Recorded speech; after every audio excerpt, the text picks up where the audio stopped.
망막박리는 망막이 분리가 되는 거예요. 망막 아래층에 망막 색소상피라고 하는 층이 있는데 그 층으로부터 분리가 되는 겁니다. 그렇게 되면 이게 신호 전달이 안 돼서 그쪽 망막의 기능이 떨어져요.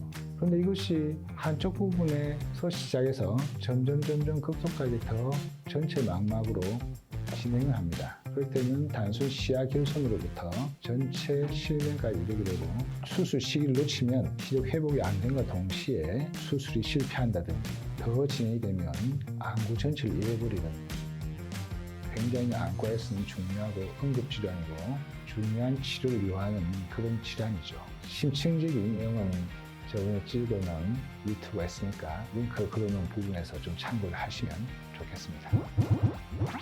찾아보시면 많겠지만 망막박리는 갑자기 오지만 망막박리 전에는 꼭 전구 증상이 있어요. 그게 뭐냐면 비무중이 갑자기 심해진다든지 광시증이라고 해서 번쩍번쩍한 눈빛이 보인다든지 이런 것들이 분명히 동반하는 경우가 많습니다. 보통 한 일주일 전이나 그런 경우에 대부분 간과하고 별일 없겠지 하다가 갑자기 시야가 흐려지면 병원에 오십니다. 그런 경우에 망막박리로 진단되는 경우가 많습니다. 그래서 증상은 분명히 시야가 결손이죠. 비무증이 갑자기 심해지거나 광식증이 갑자기 생긴다면 망막박리를 의심을 하고 꼭 안과 검사를 받아봐야 되는 거죠.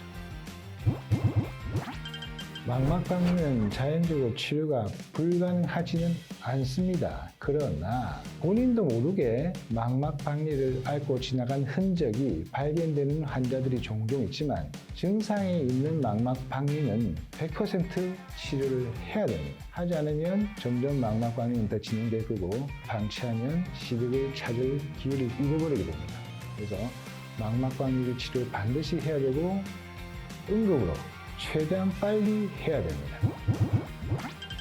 망막박리의 수술은 두 가지가 있습니다. 첫째는 유리체절제술, 두 번째는 공막 돌림술이라고 있어요. 수술 내용에 대한 자세한 내용은 저번 유튜브에 찍어놓은 게 있으니까 좀 참고를 하시고 망막박리를 얼마나 빨리 수술해야 되냐 거기에 대해서 말씀드리면 우리가 망막박리의 범위가 있는데 망막 중심부를 침범하기 직전이라면 최대한 빨리 해야 됩니다. 그래서 망막 중심부를 침범하더라도 적어도 2주 그렇게 이야기하는 수 있지만 최대한 빨리 수술해야 되는 것이 망막은 떨어지고 나면 시시각각으로 기능이 떨어져요.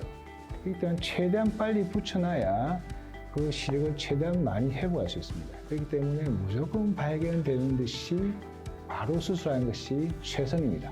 그런데 안타깝게도 이렇게 응급실에, 대학병원 응급실에, 저도 20년 동안 대학병원에서 근무를 했지만 특히 주말에 그 환자들이 응급이 많이 기다리다가 놓치는 경우가 많아요.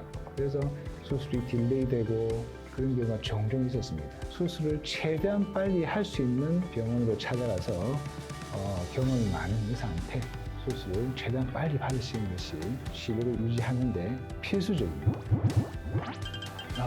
저희 병은요. 저희 병은 선정이 되잖아요. 저희 병원에는 선정 좀 할까요? 예, 저희 병원은 저희 병원 선정 좀 대학병원에서 수십 년 동안 망막을 전문으로 한 명의들이 4분이 계세요. 그분이 언제나 수술할 수 있게 스탠바이 돼 있습니다. 물론 저희가 밤늦게까지는 오픈 안 해서 응급실을 운영하고 있지 않습니다만은 혹시 밤에 그런 게 있으면은 그 다음날 아침에 바로 오시면 그날 안에 해결이 가능하죠.